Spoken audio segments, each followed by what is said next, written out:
इमाम आज़म कौन थे? इमाम तो बहुत हैं, लेकिन हम इनकी बात पर क्यों अमल करते हैं, इसकी वजह बताते हैं। इमाम आज़म अबू हनीफा नुअमान बिन साबित रहमतुल्लाह अलैह, तो ये हम इनकी तकलीद करते हैं। तकलीद ये कुरान और हदीस से जो इन्होंने मसाइल बयान फरमाए तो इस पर हम अमल करते हैं। पहले तो सहाबा किराम सरकार सल्लल्लाहु अलैहि वसल्लम से बराह रास्त सीखते थे और अमल करते थे। बाद में आगे जाकर ये तकसीम उलमा ने ही की। इमाम आज़म इतने दर्जे के आलिम, जैसे आज भी हम आलिम की बात तो मानते हैं ना, आलिम को मसला पूछते हैं तो कोई बोले भी आलिम ने बताया तो क्यों माना, खुद की किताब से कुरान पढ़ के तो हम नहीं निकाल सकते, इसलिए हम उलमा को पूछते हैं। और ये कुरान का हुक्म है, मैं फस्अलू अहल ज़िक्र इन कुंतुम ला तालमून, तो तुम नहीं जानते तो जानने वालों से पूछो। तो यहाँ अहले ज़िक्र यानी उलमा, तो उलमा से पूछो। तो यूँ हम पूछ रहे हैं, लेकिन यह कि एक तकसीम है कि इमाम आज़म अबू हनीफा रहमतुल्लाह अलैह इतने माहिर आलिम कुरान हदीस के कि इन्होंने जो मसाइल मतलब खोल के कुरान हदीस के बयान किए जो हर आदमी नहीं समझ सकता, तो इस पर उलमा ने इत्तेफाक किया और ये इस पर अमल हुआ। फिर बाद में ये तो ताबेई थे, बाद में दीगर अइम्मा किराम भी थे।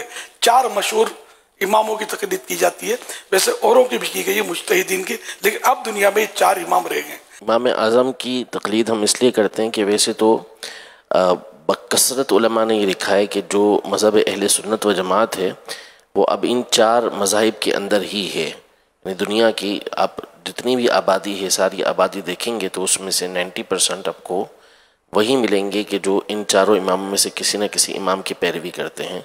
तो 4 आइम्मा हक हैं।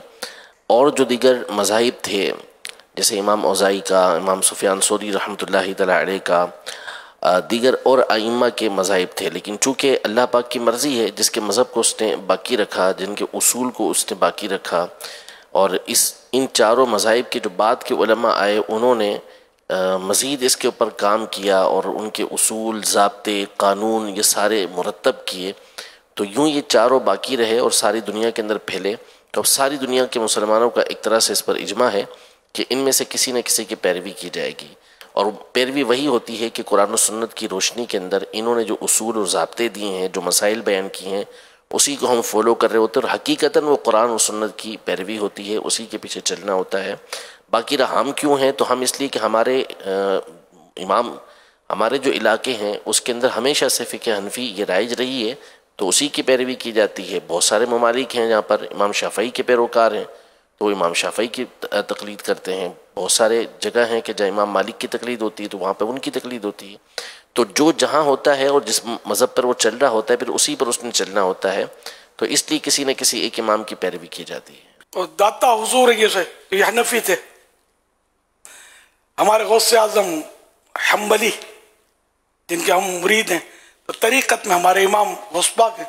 इसमें भी शर्म कोई हर्ज नहीं है कि हनफी, शाफ़ी, मालिकी, हम्बली, इनके बारे में फतवा रज़विया में लिखा कि ये सब हकीकी भाई की तरह है, हकीकी भाई है। इनके अकीदे में कोई फ़र्क नहीं है। बाज़ मसाइल में कि कुरान और हदीस से उनको ये समझ आई और उनकी सलाहियत इतनी थी कि उनका समझना मंजूर रखा गया, दूसरे को यह समझ में आई। किसी तक रिवायत ये पहुंची, किसी तक ये रिवायत नहीं पहुंची, या बाद में रिवायत में कुछ जैसे को रावियों के मसाइल, ये पूरा अस्माउर रिजाल जो होता है तो इसके ऐसे मसाइल होते हैं। तो ये जिन अइम्मा मुज्तहिदीन ने जो अपनी इल्म से समझा तो उसके मुताबिक इन्होंने इरशाद फरमाया, और ये ऐसे अहल थे कि इनका इरशाद फरमाना ये एथेंटिक है।